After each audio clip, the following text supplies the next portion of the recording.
And we are live. So, name is Kiyahuitl, and I'm doing a cross with Bellathesavage. Um, yeah, if you would like to introduce yourself, feel free. Okay.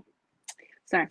My name is actually Marbella, but on TikTok, my username is Bellathesavage95.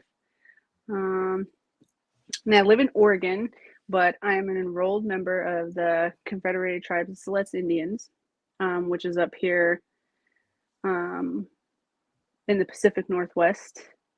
I don't live on the reservation, regardless of, like a lot of my videos I put up, and people are like, well, you don't know life off the res. But Um, yeah, I actually live in the capital, which is Salem, Mm-hmm. and that's what I got. Salem, also, that's the capital of Oregon. Yeah. Ah, that's cool. That's nice to know. So, I know you a little bit. Obviously, I know that you have Mexican heritage or from that region from your father's side, and like, what kind of experience did you get having to be, I guess, having to have lineage from over there and then having lineage here in, well, here in the United States and what it's Oregon. Mm, well, it wasn't up until really recently, and I only bring this up because it's a really big part of like, especially reclaiming that history. Um, is that it wasn't up until recently that people really didn't understand that people who actually have the indigenous blood from Mexico are Native American. Well, we won't say American because they're obviously in a different part of the continent, but um, that are natives. They do have indigenous blood. And I knew Hmm. that really young because my grandma, she always made sure to let us know, like what our blood was and where we came from.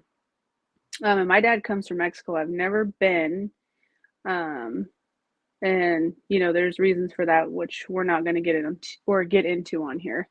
Yeah. Um, but anyways, uh, so I don't know. It just depends on which way you look at it because see, when I was growing up, obviously, if people want to be racist, the whole thing behind it is just ignorance, right? So it's never going to Hmm. be factual. Um, so, it depended on which type or which side people wanted to pick on a certain day. So growing up where I did, which was in a town that's right off the ocean, um, there was, and it there, so it's there's a lot of racism from every angle, right? Yeah. So too, I guess you could say sometimes with my Mexican family, they would be like, well, you're native, and they weren't really like racist about it. I've never experienced that with them.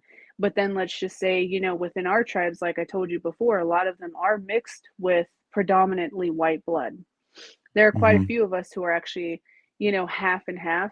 Um, but anyways, but to them, Mexican blood is not native blood, like, Which is, and you can go I ahead. just kind of say, which is kind of a little bit ridiculous because Mexican is just a nationality, and it's obviously a country. So to say just because you're Mexican, you're not indigenous, like that's out of ignorance and foolishness, in my opinion. And I know there's a lot of people out there that have that mentality because United States has always kind of embedded that onto us, you know,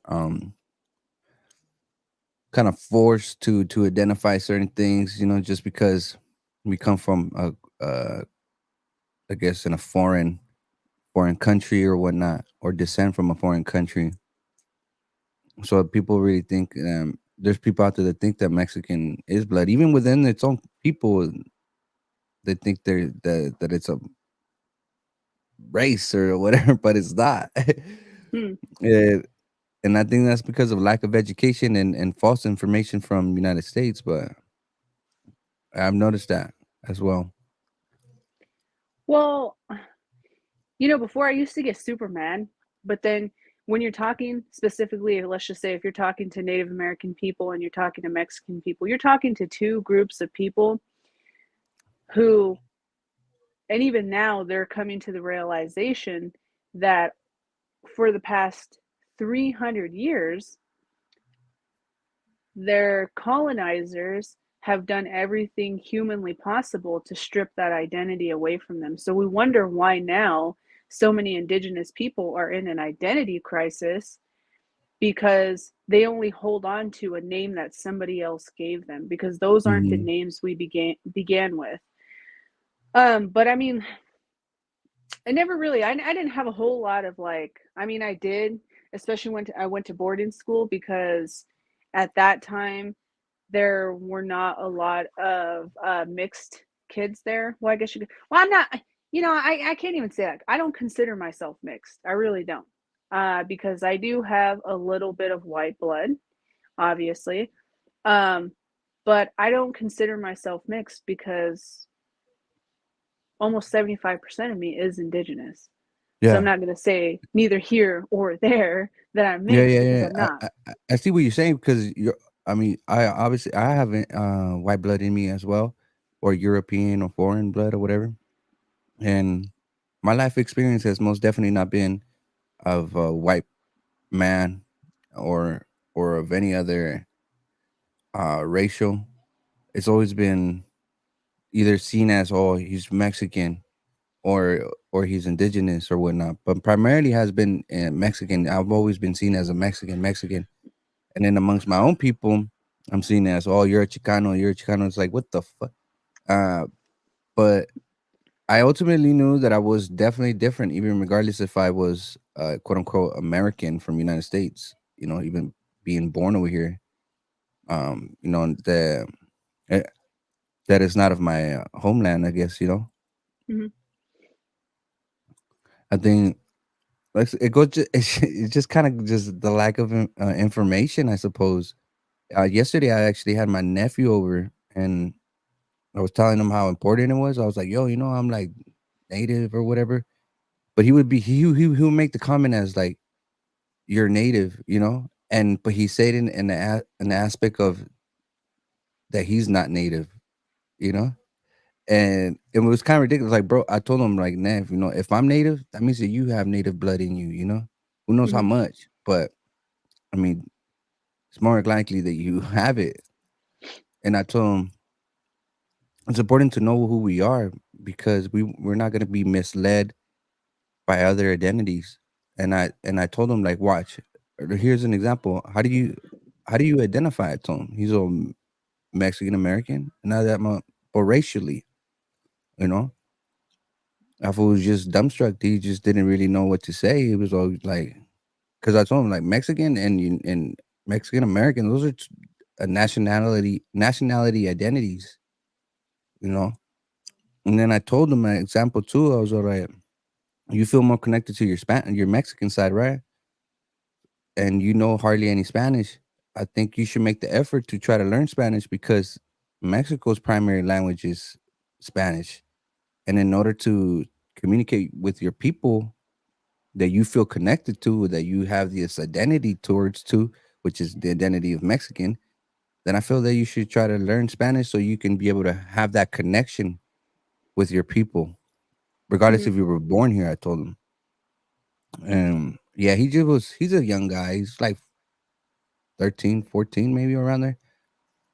He still has a lot to grow, but I'm happy that I'm at least able to tell him a little bit of like I don't tell him a whole lot because he's very young and I feel like he's not really gonna grasp or understand the importance of this, Hmm.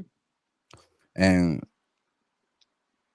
just kind of waiting for him to kind of mature a little bit more and then discuss with them about their where they originate, at least from their father's side. 'Cause I also told him like, yo, for example, I'm like in a state pride wise, I was like, I'm 100% from Guerrero, even regardless I was born over here because both my parents are from the same place, same village, everything, right? And you, on the other hand, I told him, you're you're half from Guerrero and then half from Guanajuato. So you most definitely have Nahua blood, I told him, and then you might likely have some Chichimeca heritage too. Yeah. But I don't know. I told him I might have served in that because I don't know your mom's history like that. But it's just an idea. I told him. I'm not sure he really gets it yet.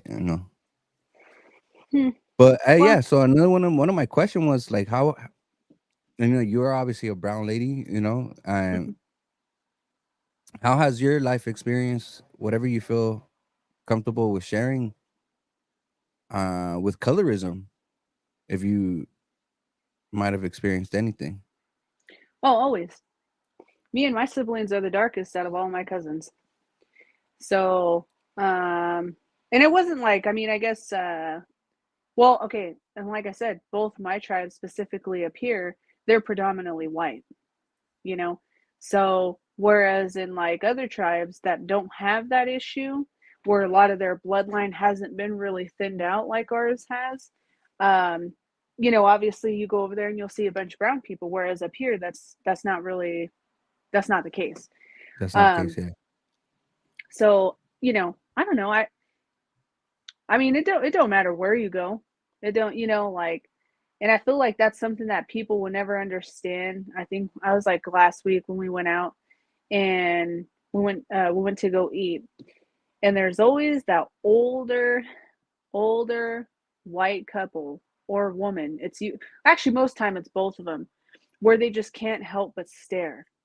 And it's not a stare of interest or intrigue, or it's not a it's always that disgusting stare, Like because what are you obviously, doing here? Yeah. yeah, like with me and all my siblings, we all look native. My brothers all have long hair. It's always usually Yeah, yeah. braided. My sister, her hair is even way longer than mine. So we all rep the native gear, whatever. So it's very obvious what we are.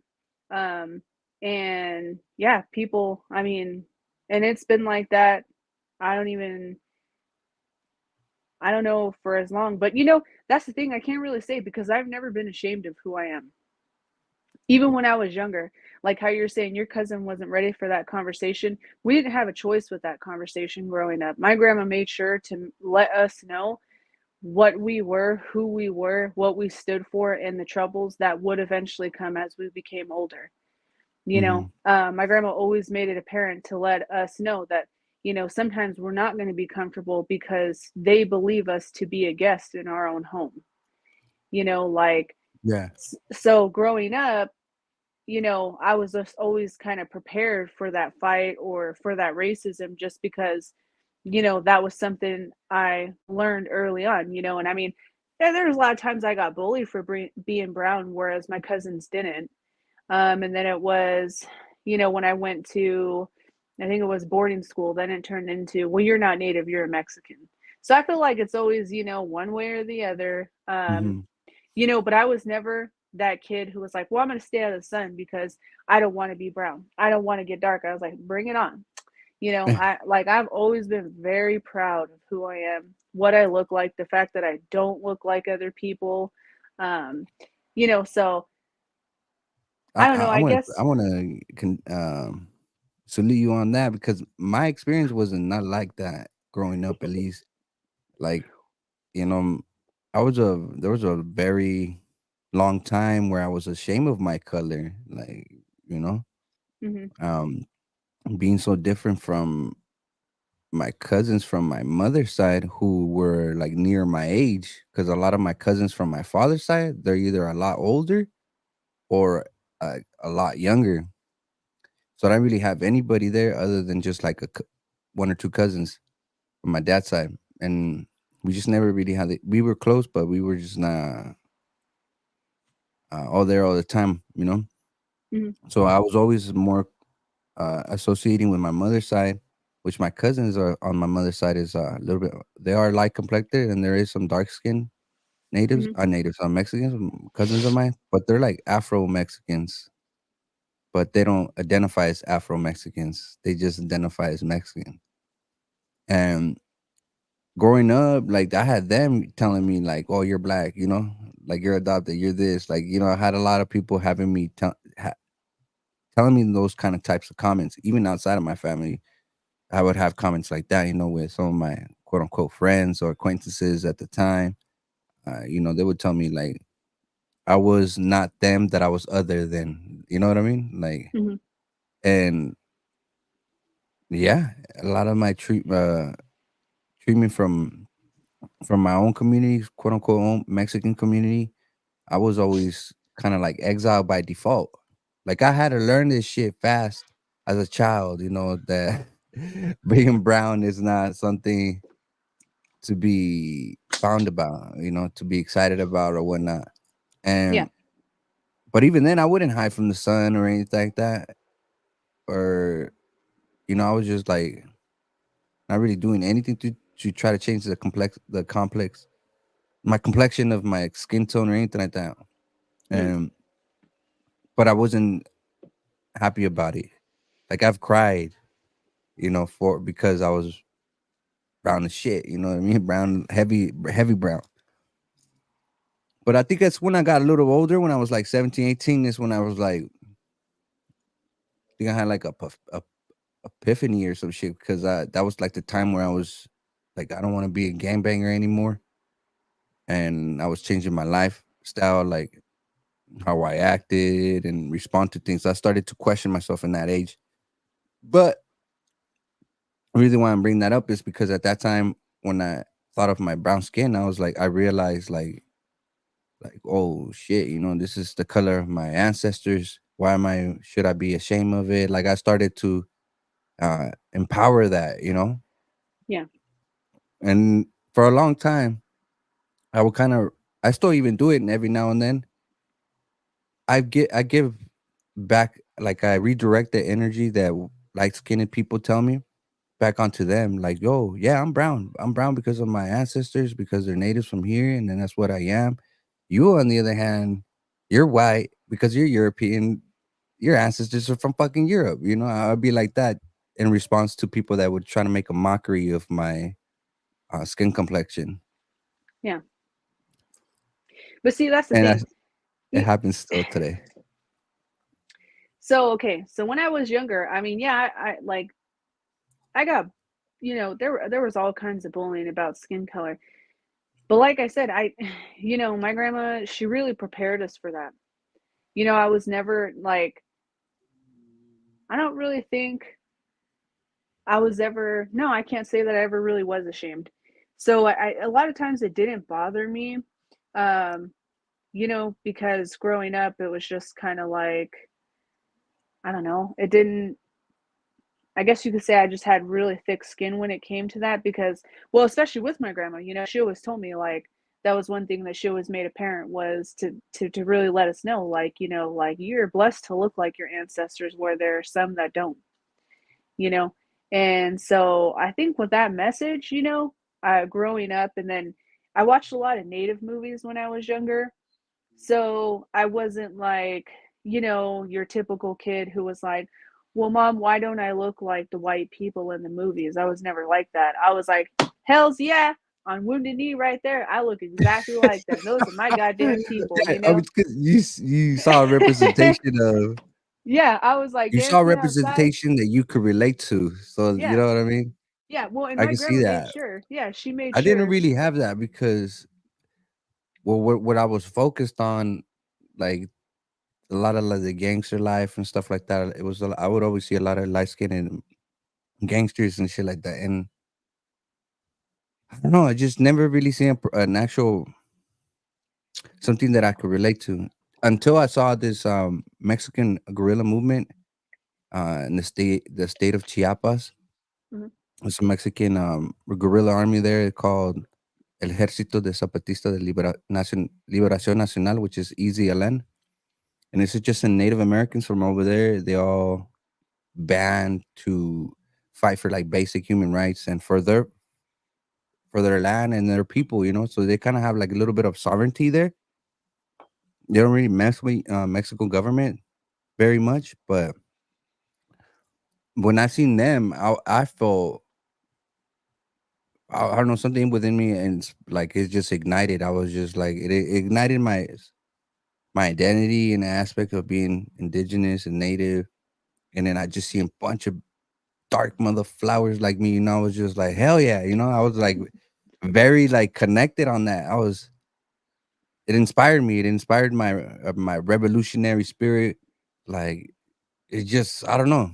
It was definitely almost an upliftment, but before then, I never really seen a representation of me like that Hmm. I could feel that I could relate to. Yeah. Well, and I think, with my grandma being involved in so much stuff, which eventually I will have a documentary about a lot of her experiences. We're working on it. But, my grandma was really big into a lot of different movements, like in the 70s. And, she was really big into revitalizing ceremony within our communities. And then she, of course, became a part, like, she supported the peace and dignity journey. And that's something that I, have always kind of been a part of since I was young. So it was cool because I remember even when I was like a wee baby grasshopper, the runners would come because they do it every 4 years, and you would meet native people from everywhere. A lot of them were from Yeah. Mexico, Guatemala. There's a couple I met from Panama, or El Salvador. There was like, just straight native people that weren't just from North America. And so, I never seen that there was a difference between us until I got older, and then people always said, "No, there's a difference. There's a difference. There's Mexicans, and then there's Native Americans, and there's Guatemalans, and there's blah blah blah." And so, like I said, I have a lot of things to thank my grandma for, because if it wasn't for that connection, growing up and meeting all these different, I mean, Native people, and then once you get to, like I said, I went to boarding school, then you realize, like, man, like, there you have all different types of natives. You got the natives, some of them are really light skinned from Canada, and that's just because of where they live. You got the really light skinned ones from Alaska, but then you also have the really dark skinned ones. You got the really dark people that come down there from like New Mexico and Arizona, Gila River, and then you got the light skinned people from Pine Ridge. So, I mean, I got to meet all different types, and that was a big reason why I wanted, because a lot of people say, well, why would you want to go to boarding school, knowing why it started, knowing how it happened? And it was just like, well, because I want to be around my people. I don't want to go to a regular school and learn all that bullshit that they want to teach us, that half-assed truth of history. I want to go to a real school where our people are not, um they're not unknown to the atrocities that have happened, and they're not afraid to speak it, they're not afraid to teach it. You see it every day, and everybody, like, it was pretty awesome, going, because I remember it was like my first like week there, right?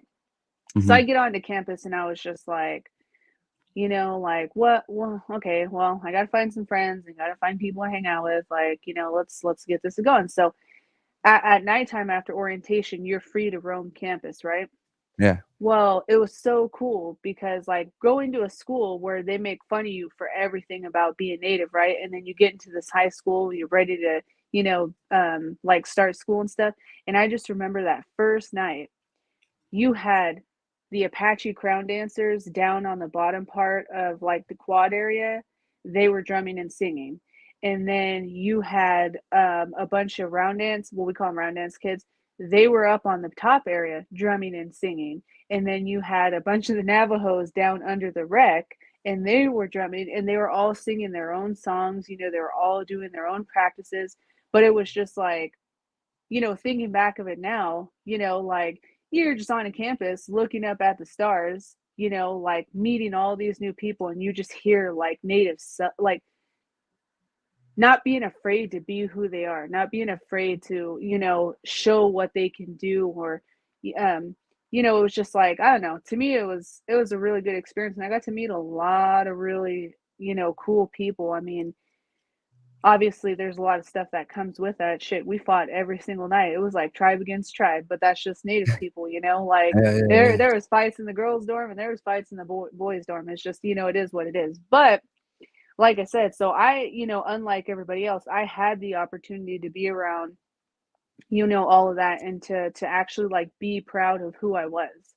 And like I said, I don't ever really remember being ashamed. And then the older I got, the more that I realized, like, obviously not everybody's going to have as thick skin as I have. Like, whereas my little brother, he's a lot darker than I am.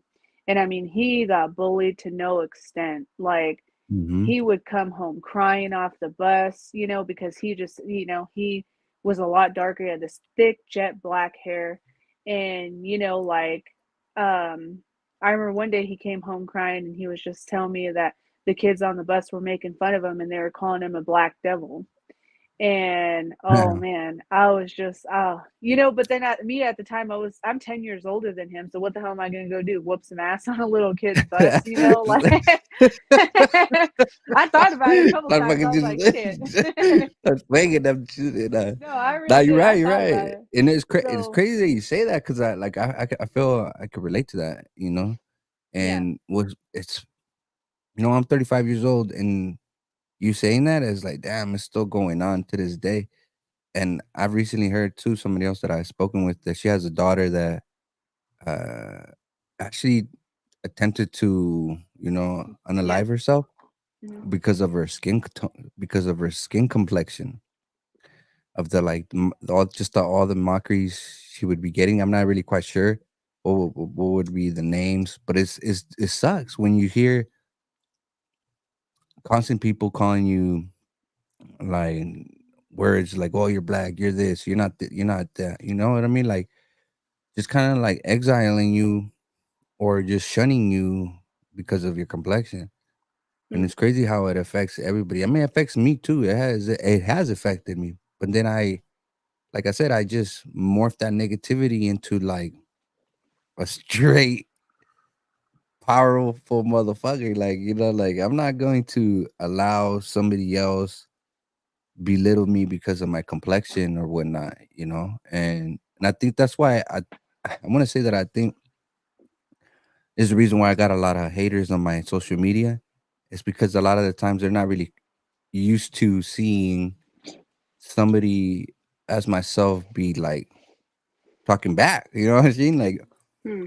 talking back, being strong, and kind of projecting the same thing that they've given to all those people. And I do what I do because I feel like I gotta represent for those that don't have the courage to speak up, or you know what I mean. Like I want to show and demonstrate to people like myself or the younger youth like myself that going through their experience of Hmm. colorism and etc. Right? I want them to be like, damn, this brown individual is just like myself, Hmm. and he's over here. I'm not really I don't see myself to be successful, but to others, they may see it as a success. Hmm. But I feel like I gotta represent not only for myself, but for those people like me. Where they Hmm. don't have the cojones or just afraid of the confrontation. To me, since I've always been a fighter since I was a child. I've I just naturally been a fighter. I've never really been a person of words before, Hmm. but until I got an older, because when I was very young, I was very not. I was definitely not a man, a person of words. I was more of like, I'm gonna fuck you up. Yeah. Yeah. I'm gonna Well, swing. Like I'm not. that was I one of the just never biggest was that person. reasons. So only when I got an older and matured, that's Hmm. when I've do a lot of my fighting with words and stuff like that. I have to because I'm put into this position where people come at me with their words, and I have to be articulate to respond sometimes. Yeah. Yeah, well, like I said, that was the biggest reason why I did message you, because I wanted to do a live with you. I remember when I first started watching some of your videos. Um, so I honestly think that it's important because, and that's a big reason why I do my videos for little indigenous ones, because I know a lot of them are on social media. And, it's almost like talking to yourself when you're younger, except for now they're getting it with someone older, and so I think that that is really important because, and I mean, we've talked about that before. A lot of those, a lot of the videos that I've done where, don't get me wrong, I'm not taking away from anybody's stance or, whatever. If they want to claim Afro and indigenous or European indigenous or this and this and this and this, but at the end of the day, I can only speak for the people who are like me, right? Mm-hmm. Same thing as you. So, there are a lot of native kids out there who do struggle, who have a lot of things that they need to work through or they need to get through. And that's a big reason why I did start my TikTok. It really wasn't anything other than that. I wasn't doing it because I wanted to, be famous. I wasn't, because I try to keep my ego down as much as I can because that is just a practice of a spiritual way. Mm-hmm. We don't lead life by ego, and that's not something that came here until those colonizers came here. Like, and that's where I think I have a big problem with a lot of, and why I do constantly always get into these things with other creators, is because for me, it's important to live in the way of mean what you say and say what you mean. Don't put on a show for social media because you feel it's going to get you followers and you feel it's going to get you likes and it's going to fill that tension hole that you have somewhere in your heart and that you're going to get a big, huge ego for it. If you're going to stand and be one for the people, that means you have to represent that in every way of your life, not just on social media. Mm-hmm. So when a Yeah. lot of people, there was, I think when you did that one video and I posted a video about you and so many people were coming after me and I was just like, well, at the end of the day, we are people. So, yes, I am going to stand behind him because we are all on a learning journey. And if you can't understand that, then you have no place in a conversation, because it is true. People do make mistakes or, whatever, but we see things differently because of what we've seen growing up, and that there's a lot of content creators that have tried to message me or well, you really offended me in this video or you hurt my feelings or and I was just like, okay, but what's the actual concept of the video? Because if the video concept wasn't completely about your hurt feelings, then maybe try not to focus on that because I have no control over what you choose to get offended about. This Mm-hmm. video was addressing all my little brown skinned natives out there who feel that they can't be comfortable in their own skin in their own home because at the end of the day, this is our home. This is nobody else's home. Everybody else here is a guest. And as a guest in anybody's home, they should know their place as a guest and what it is that they should and should not expect, as people here. Because, yeah, time has went on, generations have been born. But at the end of the day, all these people, they all have a home to go to. They have an origin country to go back to. They choose to be here. So you're not going to choose to be here and then make us feel like we don't belong in our own home. This is a Yeah. brand new day. It's a brand new age. And this is the message that we're sending out. And our people aren't going to allow it anymore. So I mean, I get constant shit all over social media, and I don't even pay attention to half of it. Um, Yeah, same here. I just, but every now and then, some comments do get to me because I'm human. You know what I mean? Like, I mm, feel the urge that I have to respond. But like I said earlier, I used to be. I definitely was not a person of words, and now I feel that I have to be that, and it's cool because it's strengthening that ability of mine. To be able to fight back with intellectual conversations or intellectual comments or etc. to my hater or you know what I mean. mm. But But that's the there was truth, there though. was definitely a period like there was recently a period of time where I was just like I don't even know if I want to do this anymore. I think I've given all that I could give. I think I've been the inspiration to those. You know, that was already sufficient, I guess. You know what I mean? Like I don't know. I just sometimes I'm just like I don't even know if I'm like when I did this initially, it wasn't because I want to be famous. I want to woo woo woo. It literally started because I was like, man, there's no representation of my people as what I was seeing on social media, and that was it. That would ignited my social media presence because of that. Just because I wanted to be representing for my people because I didn't really see a lot of it, and then it was fun at first. I was just like thirst trapping. I was Yeah, just I know. doing. I was having fun and being educational too. But then that all changed because of the negative comments, and then it kind of it went back to like, damn, I can't be genuinely myself because I'm not only representing me, Yeah, I'm but representing those like me. you know that we're not in this world to be liked, right? Yeah, it feels like way.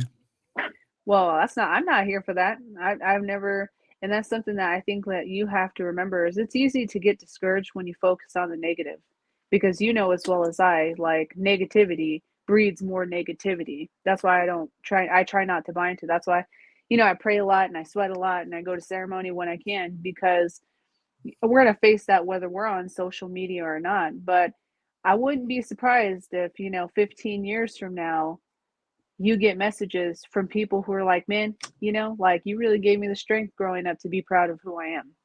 Because as much as you don't see it, you are that representation on social media, especially for your side of the people, because there's not a lot of creators that come from, the Mexican side that are Hmm. actually embracing their indigenous culture. So you might not see it now. We never see the roots at the I mean, beginning until, I do see it, but I see a lot of them being Mexican American like me, and then a lot of them that are like on the lighter shade of dark white. well, and yeah.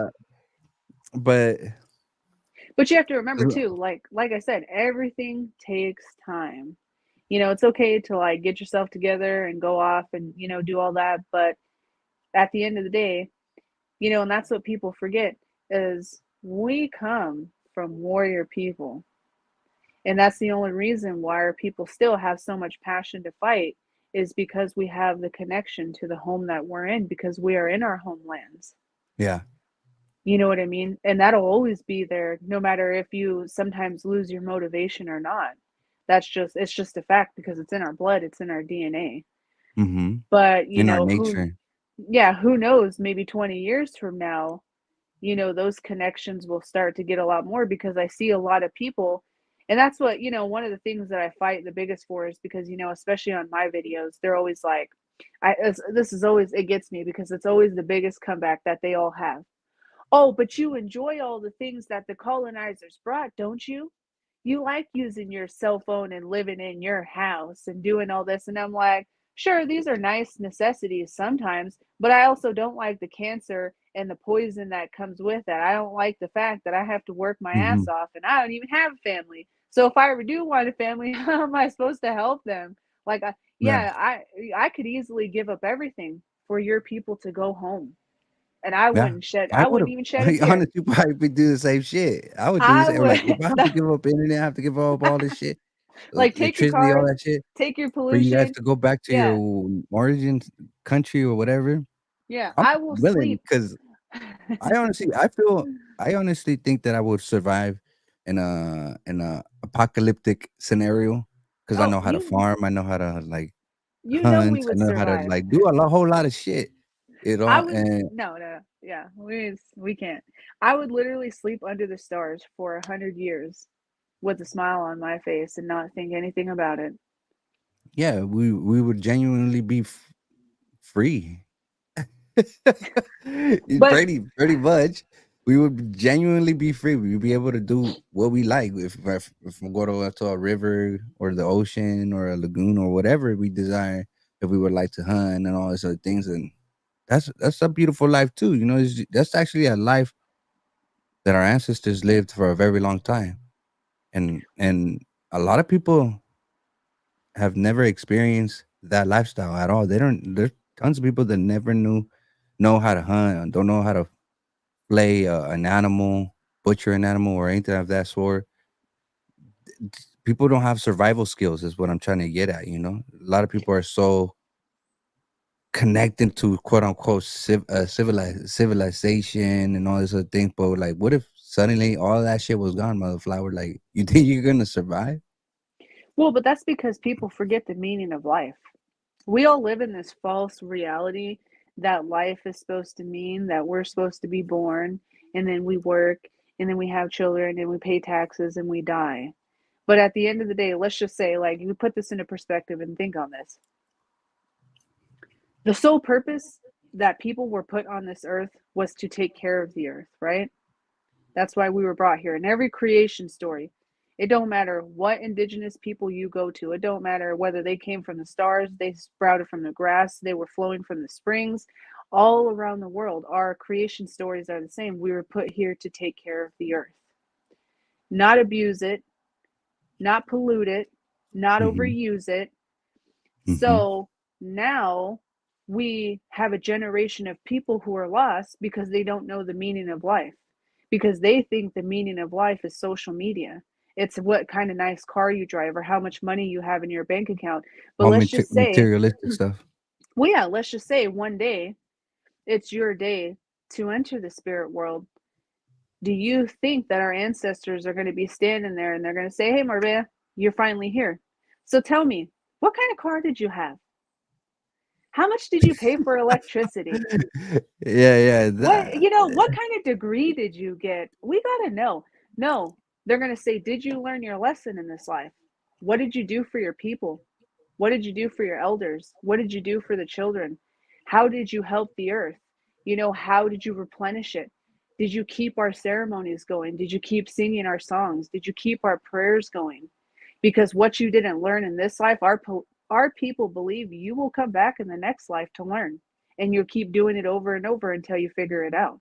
So unlike some people, I'm perfectly fine with staying up there in the spirit world and being an ancestor. So I'm trying to learn all I need to learn in this life Yeah, because I'm not trying to come back here. You know, yeah. this is not the spirit world is where our people come from. That's where all the energy and all we go to after this. This is just a little blip of time. But because we I was live in gonna, a society, you got me thinking. You got me thinking. And you guys is does your people believe in reincarnation? yeah, Because my ancestors do too. There's yeah, actually like I think there's like 12 levels of the sky world and underworld, and actually there's like 9 underworlds, and then there's like 12 or something like that from the sky world at least. But if you end up reaching to the top sky world, you can actually come back as a hummingbird. Our warriors will come back as hummingbirds, and even women would come back as hummingbirds because my ancestors would see the agony and pain of giving birth. Imagine giving birth at those times, man. Like it must have been really a very tough battle for some women, at least. So, no, giving birth is worse now than it is before. Because, see, before our people understood that sometimes you risked your life to have children, but that is our mhm, responsibility to bring in the next generation. But you have to remember, our medicine people back then, if you put a medicine person in right now and a medicine person from way back then together, the medicine person from now wouldn't know a goddamn thing compared to those other people, because the difference was is medicine people now, they're professional, like their their profession is built off of a business. It's not built off of helping people. And like any that's I remember that I watched this documentary once, and it was called The Business of Being Born, and it talks about how it's probably one of the most traumatizing things in today's society of giving birth because those doctors don't give two shits about you. Whereas just think, when our people once when women gave birth, that was something that the mothers of the tribe came together to do. Men weren't a part of that. The women had all the knowledge in the medicine. They knew the body. They knew what to do. They knew the medicines they needed. They knew the ceremony that had to come for that child to be brought from the spirit world over here into our world. It wasn't as bad. Yeah, kids back then, obviously they didn't live because we didn't have medicines the way that we have now. But then you also have to remember, we didn't need medicines because we didn't have those diseases until their people came here. mhm, mhm, Our people weren't burying babies. They were having like 13 kids because our people were healthy. They had the medicines they needed. They had the protocols and all those different things. But because these people came in and decided to tell us everything about the way you live is wrong, we believe them. We think that our medicine people don't know our bodies, that it's all these other people are going to tell us. I've never met a woman that actually ever gave birth and sat there and told me, oh, it was a good experience. I've never met any woman that has ever went through, because what they do to women now is not natural, like at all. Like, what if you think about it this way, and you can even look at a little like skeleton of a body, right? In Yeah. order for a child to come through a birth canal, your hips have to be open. How the hell are your hips supposed to be open if you're laying on your back? That doesn't make any sense at all. You Yeah. know, women, they had children standing up or kneeling over or getting on all fours. All, you know what I mean? But it's because it's a business. You know, it's just like slaughtering a pig. You bring them in, you throw them on the bed, you spread their legs, let them have a baby, and then you push them right out. You know, Another I've one only too ever, that is having giving birth in the river. yeah. There's women that would give birth within like the water. That shit's. I think that shit's very. To me, at least, it feels like mystical. Like, you know what I mean? Like, I don't know. Well, yeah, because you Giving got to birth in the water. remember, That shit well, you sounds have to very beautiful to remember, me. we live, we are basically animals that walk on 2 feet. Animals Hmm. are so much smarter than us because their minds don't get um, corrupted with all the bullshit that goes on in the world right now. Hmm. You know what I mean? So they know their baser instinct. You know, if you ever really watch animals, they know what they're put on the earth for, and they do exactly that because they don't understand if someone comes up and say, "Well, listen, dear, I know you're grazing right now, but really you're supposed to be at a job, paying taxes." And so, you know, your little morning routine of going down to the water and getting a drink before all the people come out, we can't have you doing that anymore. You know, you're going to have to step it up. Like, so, you know, like, yeah, we can go on for days about stuff like that. Somebody You asked like, right here, does if you have a YouTube channel? no, All right. I don't have enough time to have a Easy. That's YouTube an channel. easy. Just nope. Now, No, no. I was gonna say, so like in Tenochtitlan, before the Spanish came and fucked everything up, that they were building an economic system, and it was a little bit. It's not like they were selling coins or giving coins or things like how we have money of today, but the money that they had originally was um cacao seeds, which is to make like chocolate and etc. Right? Hmm. And what was important about this cacao seed is that this drink that my ancestors would make, I'm not really really familiar or the recipe, the original recipe, but Hmm. they would use this cacao drink as kind of like an energizer drink. So they would a lot of warriors would go to war, but they would have this drink beforehand to guess empower them. So Mm. that's why cacao seeds were like money to them in essence. They would sell it. They would buy like rabbits for like two cacao seeds or various other items for cacao seeds. You know, but this Yeah. because of the important, the significance and the power and the potency of the cacao seed from back then, and however way they utilized it. I'm not really familiar with it, but I forgot why the flower I was bringing this shit up. But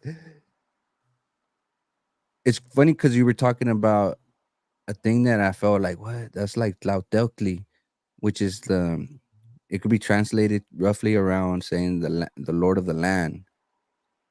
And from my understanding, from what from my studies, Tlauteltli is a it's not a creator for life or death. It's like it's some in between thing.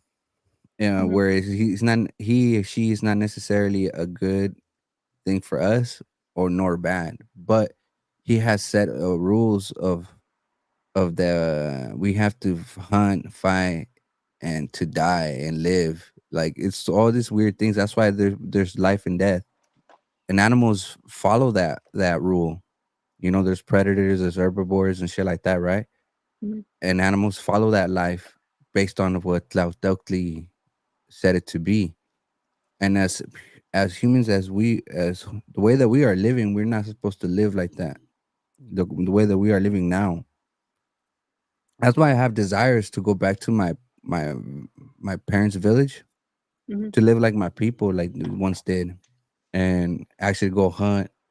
There is a mountain lion nearby my region, and I kind of want to go hunt it Hmm. if I'm successful. But that's the beautiful part about it, you know. It's just Well, living like the life, and if my demise was meant to be killed by this mountain lion, that is what like Tlautocli set it out to be. hmm. Well, but you have to think though, the reason why we have so many problems in this world is because we don't live true to ourselves, right? Hmm. And so before, our people honored animals was because animals brought us everything that we needed, right? They were the givers of the medicine. They were like some of the creation stories are so cute, when they talk about, even down to the littlest ant. They all did something for us, and that's why we honored them. We used to have a connection with them. And now in this day and age, we don't, like at all. And so it's kind of sad to see, most people struggle. Like I remember one time my uncle, he had told me the story, right? And he was saying that this woman that he knew was having problems producing breast milk. She had just had a baby, right? And so she goes to my uncle and she's telling him, this situation. And they have natural medicines out there for it. So then, he told her, well, you need to pray upon it. I'll pray upon it, you pray upon it, and that answer will come, because that's how we used to find the answers to things, right? So then, they spend a couple days praying, and that's why we do our ceremonies, because obviously, like, I would never get into a ceremony and say, oh, I need $1 million and a really nice car. No, I would say, okay, well, I need direction in my life. I need balance. What is it that I'm supposed to be learning with what I'm experiencing right now? You know? So, anyways, so a couple days later goes by and he's sitting outside, he said, in the yard, and he is watching, his little goats and drinking his coffee. Well, then he said he noticed that the pregnant goat, she kept going to a different part of the yard to graze. Hmm. And he was just like, he didn't understand why. So he didn't think too much of it. Well, then that little goat ended up giving birth to those little babies, like not too long after, right?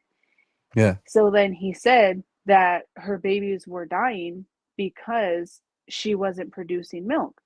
So he was just like, okay, well, whatever. So he said a day went by, they're trying to supplement with other things, but animals won't usually take things that aren't from them. Like they're smarter than we are, like Yeah. they're going to know the difference between a cow's milk and their mom's milk, whatever. So then he said he watches this goat and he says that, he watched her all day to where she was going to that other area. So he goes to find her to see what she's doing. And then, he's watching her eat and then she goes back. Well, and he said she kept going to this certain bush. And he was like, day by day, she started feeding her babies, right? So then they go over to this bush and they see the thorns that she's eating off of, but they're like, why is she eating these thorns, like whatever. So Hmm. then he ends up getting the message that the mother goat was showing him how to get the medicine to feed her babies. So then he takes some of that thorn, mushes it up, and gives it to the woman. And next thing you know, she's producing milk to feed her baby. Yeah. So that's what he said. That's Our that's that's answer, that's that's tight. yeah. You So got me thinking. Uh-huh. Sorry about our that. answers are in nature. Our Yeah. answers are with the animals, but we don't have that connection anymore. So because we have, as humans, we have that entitlement to think that we know everything. Hmm. Like that we're smarter than the animals that inhabit this earth that live freely on their own. Like I'm sure they probably look at us like, man, these people are idiots. Like, look at them Probably, struggle. Like they probably. probably do. Yeah, I that's what would. I'm saying. We're not supposed to be living the way that we are at this state. Some people think, like, if we really think about it, like, okay, so we're regular, quote unquote, regular people out here. And I don't think none of us, even the viewers, are even like corporate owners or what etc. or whatever. I sometimes think like, okay, so I'm supposed to just, I don't work from 9 to 5, have a regular job, whatever that job may be, having to contribute with taxes, having to, etc., deal with the inflation and prices, and just kind of like deal with the economic and political problems that are presented to us in our individual lives. But we're doing this, right? Let's say we're doing all this shit, but for what reason? Supposedly is to go out to another planet or whatever. Like, what is the actual damn reason to be doing all these things? Why do we have to have an interest towards other countries doing whatever they decide to do within their own territory? Uh, why do we have to have conflict with them because of whatever reason?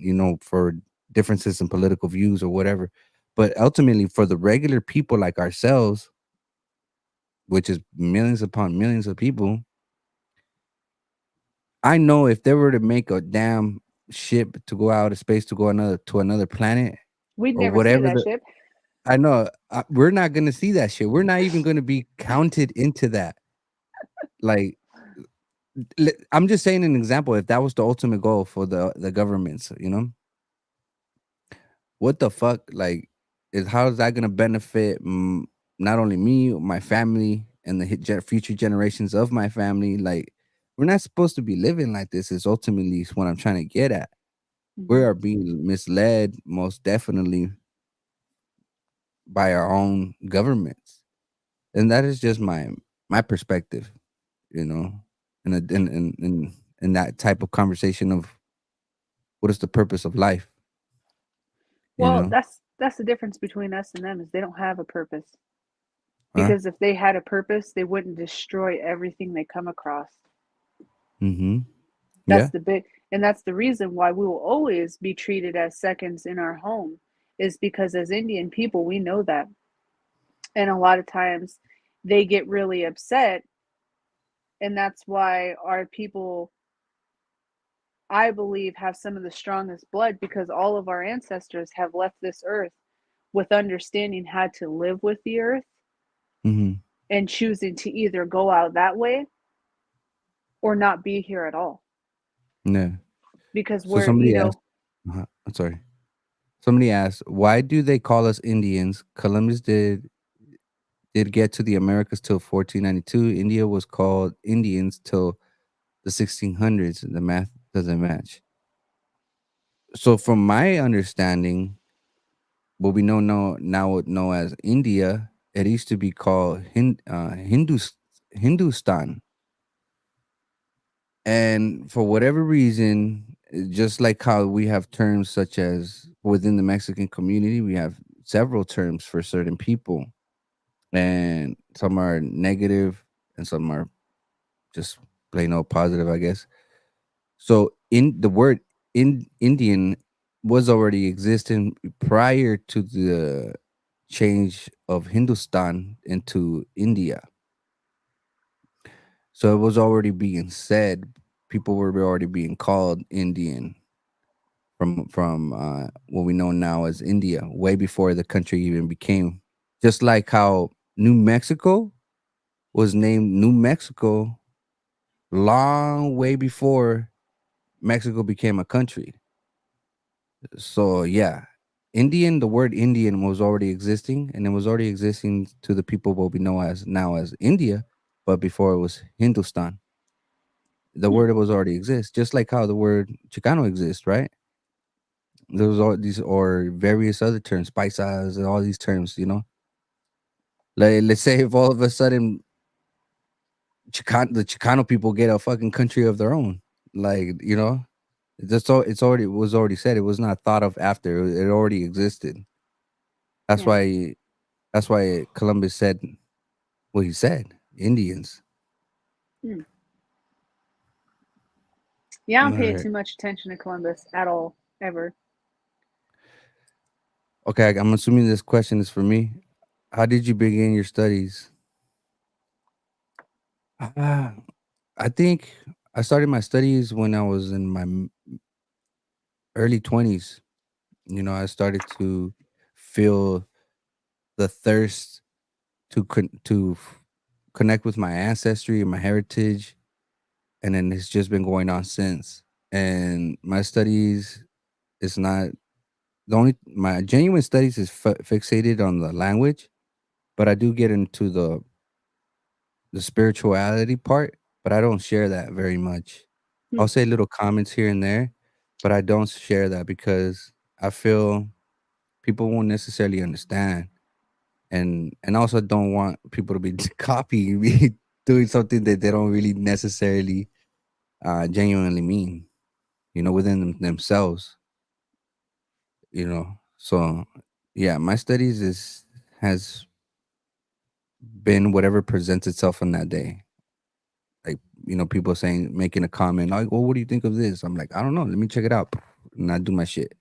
But yeah, it just gradually goes over time. Damn, we've been at it for an hour. Do you would like to continue? Well, it's up to you, but actually, no, I got some stuff to do because it was my first Yeah. day off. So if you got any more questions for me, I can answer them real quick. Based on social media, Oh you don't shit. have to answer this. How do you feel that there's a influx of people suddenly wanting to be Native American for whatever part of the Americas part? And I mean, and I'm saying the ones that don't necessarily look native, because obviously, how the fuck you gonna be? You know what I mean? Hmm. Like, I'm asking, like, how do you feel about those type of people uh, suddenly wanting to be a part of an oppressed community? Well, only time will tell, right? I only Hmm. think and this is my true belief, because at the end of the day, you and I both know if war ever came, there's no escaping it for us. Whereas for Hmm. other people, that might not be the case.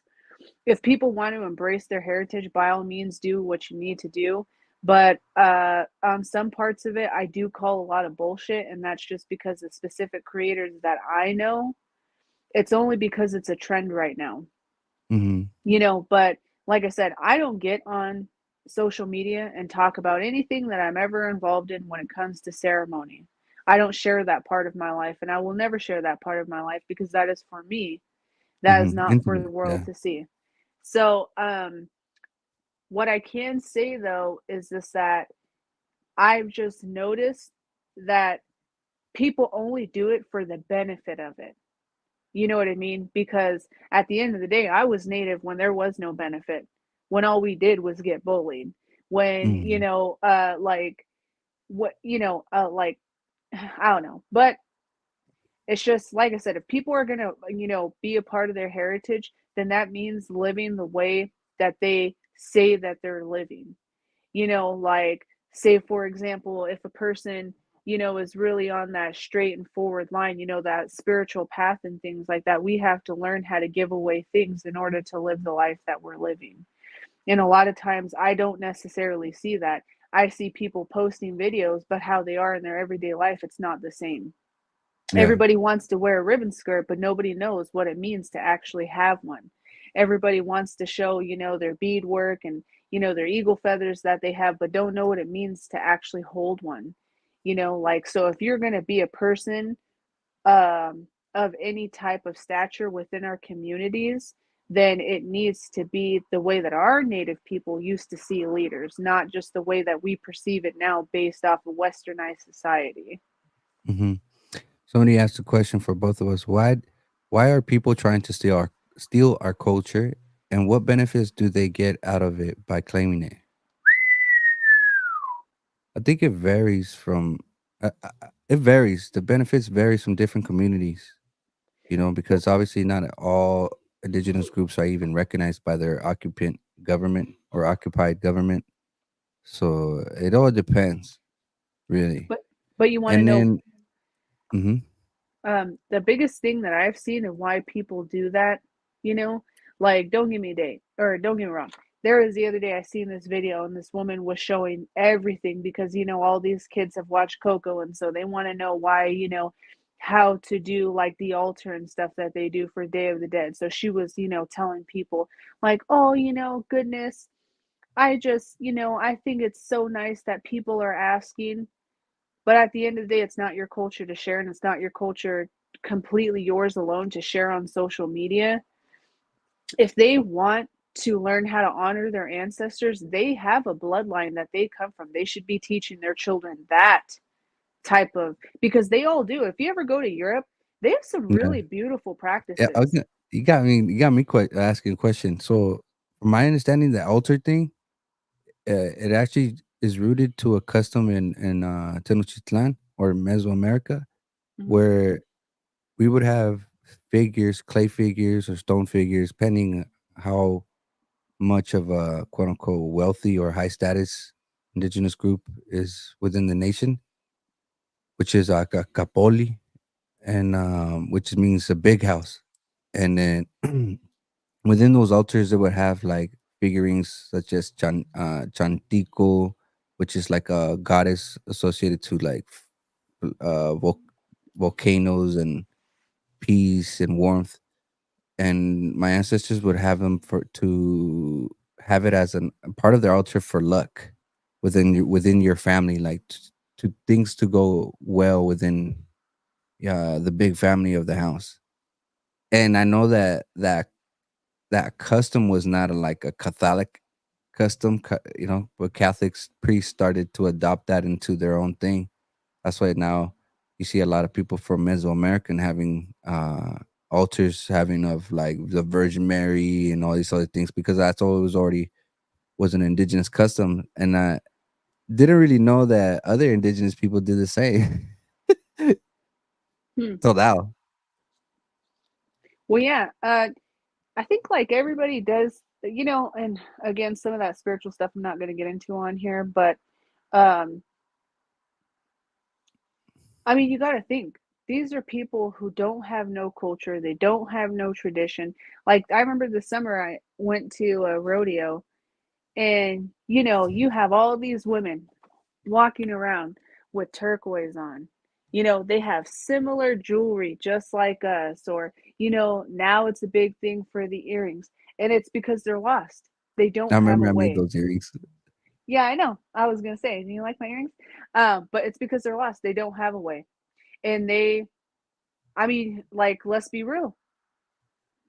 All their people believe, which is what it is, that we're broken people, that our people just fall and struggle with, addiction, alcoholism, gangs, all different types of things, trauma. So to them, we're like fish in a barrel because it's just like, hey, look, they can't even stop struggling on their own, so they're not paying attention to anything. So we could take everything they have and we could sell it and make money off it because they're not smart Yeah. enough to.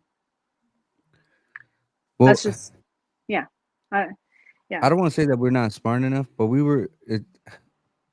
Well, it's not for sale. Our people got forced to assimilate to the life that we live now, or the journey that took us to get to this point. But Yeah. we did not create this system. We did not create, but we didn't create this way of life. We got forced into it. If we were to be living how our ancestors lived, I'm pretty sure a lot of these mother flowers wouldn't even be alive. I mean, for Christ's sake, I guess if I want to say that, the people from the East Coast, the indigenous people out there, they helped the colonizer in essence of how to survive in that region, how to plant, how to grow, what's edible, what's not edible, etc. Like they were taught by indigenous people to some point, and then they somehow felt brave, like, oh, now we could survive. Now that we were taught to survive on this land, now let's kill all the population. Hmm. You know, and I think that shit's if we were to go back, I think it would be a different scenario. Most definitely. Um, that's just my opinion or my perspective, at least, and I could be totally wrong. Yeah. I think we got another question. I believe all indigenous people and Native Americans go hand in hand and connect. And am I wrong for believing in this? What do you think? No, I think it's true because I know a lot of Polynesian people that I consider to be brothers and sisters. Same Yeah. with, Australian, well, Aboriginal people from Australia, any type of Nesian. I only say Hmm. that because there's Micronesian, Yo, Polynesian. now that you were talking about that shit, so the other day I seen this random video on Instagram, I believe. It was a Spanish speaking Japanese woman, and she was sharing a word to say how to like to tell somebody to shut up in like in Japanese. And she has said it. She said orisi or something like that, right? And what was crazy to me that she in her language, there's a characteristic uh, in that Japanese language where you can add a e to emphasize to shut up. So the word is orisi. She said oris urese urese. To say that like to emphasize on the shut up. And now what? Only men were able to say this, and it's that same characteristics of adding the letter e. Well, we know it as the letter e, which is e. So that's why the men could say like uh, tlauteucle, tlauteucle. Only men could say that, and the women can't say it. But now, I mean, we live in modern times, so but that same characteristics of like that word or that sound to express, I'm yelling at this at you. Hmm. It was a trip to me, and then another one was a Samoa language. There was also another characteristic in there that Nahuatl has it, which is a thing called glottostop, or linguistic people call it glottostop. And that same characteristics is in Nahuatl. And I'm just like, I just kind of like trip out, like, damn, what the heck? Like, like, how the fuck do we have it and they have it? And we're so far apart from each other. I'm not saying that there has to. I don't know. We're definitely connected some shape and form. Well, But they have proof of even the Maori people coming over here and trading with us long before the colonizers came here, right? I was not aware of that. I was Yeah, only because aware of some. they're canoe people. I was only aware that like the Polynesians, type of Polynesian group, actually got to what we know as not Central Mexico, Central America, like Salvador, Honduras, and shit like that. What Hmm. is now known as Salvador and Honduras, that region. That the Polynesians actually arrived there, and I think also to South America. Um, and I know the other one I heard was the Vikings showing up on the East Coast, the northern parts of East Coast of United States. I've heard of that as well. Those are the ones Well, that I really kind of believe likely, we you know. no, you have to remember, people traded. Mhm. Like specific tribes had ocean canoes that could literally go across the ocean. But the only difference is, and what they teach you in school is, well, if it wasn't us, it was going to be somebody else to come and conquer your continent. No, because we were trading with all kinds of people long before your people came here, and they never decided to come over here and murder all of us, bring us a bunch of diseases. That's only your people's sick ass mentality. That's not everybody else. Because Polynesian people came here from Hawaii. There's proof of it. Maori people came here from New Zealand. Marshallese people came here from those islands because they were canoe people as well. Our people, indigenous people, always had a connection. We all have similar beliefs. It's just they didn't come over here and take over or try to exterminate a whole continent of people. They came, got what they needed, and went off on their way. Mhm. So, Yeah. but it's because that's what they teach you in school. Well, someone was gonna do it, so it had to be us. Like Yeah, that shit's fucking stupid. it's because they're justifying what they Well, did. white people is a violent race, fool. I just gotta say that they are a very violent race. Is this true, They Scorpion? have been, and it's known by uh, humanity history. White people have been a That's violent a race. topic for a whole nother day because we can. There's a lot of stuff actually that we can really be talking about, Oh, but I. I know. We could say a lot of hurtful shit, but Well, let's no, keep it but cool. Let's keep it cool this time. yeah, We can get we'll into get it kicked off. next time for sure. We can get just say the truth, like hard, Yeah. but we'll save it for next time. But yeah, we've been at it for an hour and 15 minutes, and I'm glad that you were able to join and have a bit of a conversation, Mm. discussions, and yeah, you want to say any words before we go here, Bella? Um, no, we'll probably do it again. I mean, but for those people who are searching, just keep looking because you're gonna find what you're looking for. Mm-hmm. There will come a time where our people will reunite. It may not be anytime soon, but as long as we keep pushing, it will happen. Um, Yeah, so only until that day, But I am very hopeful. I know. I've been I told hope that the it will same. happen. I hope to witness it with my own eyes. Yeah, But if that's what I mean. but if but I'm also content knowing that it's the directory is going to that way. That the journey is heading to that. I'll be Yeah, content with that, knowing that that's happening, which it is because we're obviously doing it right now. You and I talking, others viewing. You know, yeah. so yeah, we'll definitely get there, and I hope to I get to see it with my own Mm. eyes. All right, y'all. So you guys have a good one. All right, Ciao. we'll see you later.